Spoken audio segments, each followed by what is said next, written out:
come go over the bench, line it up, and when you drop it in, see how easy that cuts through? And I like to have the screw part on top because I hit my knee when it's on the bottom. Yeah. So put this on the top, and you make sure that the V shape is off of the table. Students always want to do this. Make sure that the V shape is off of the table, and you just clamp it down.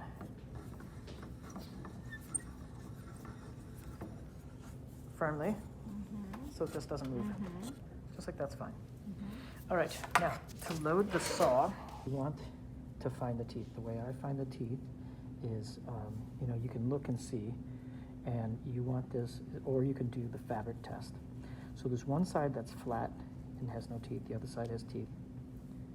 See, that's the smooth side, and that's the flat side. That's the teeth. I feel it. So you want the teeth to be facing down. So like if you, see how it doesn't catch my fabric, but if I do this, it catches. I like to put it right there because it holds it still, and I use my body weight to put it on. So again, I'm gonna find it. I found my teeth.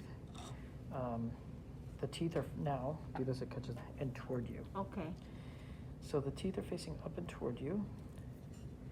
And I'm going to clamp it down here. We want it just to be touching just slightly here because we want to spring it tight. So we don't want it so far up here. Just put it here.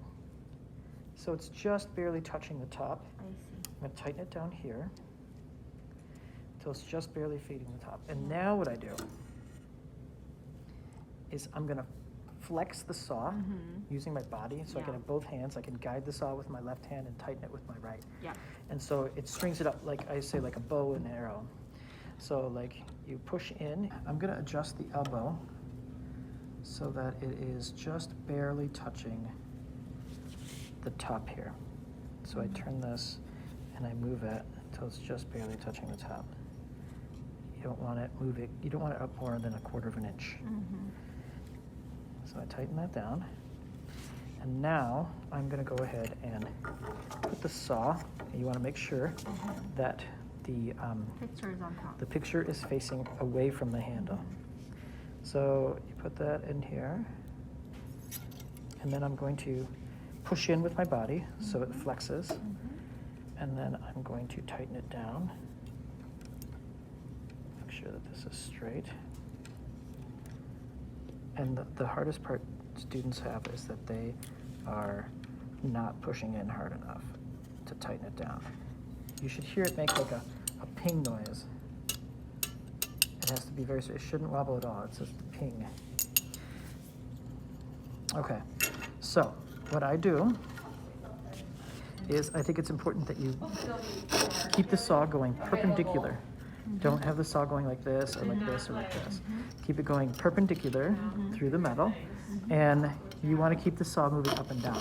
So the problem is when students do, they're trying to push it and just muscle it through. What you have to do is you have to just go nice and easy, and just saw right from the hole to the line. And you notice that I have it like very close to the, I'm bracing it on both sides. I don't have it just off to the side. I have it on both sides of the V so that I can cut through here.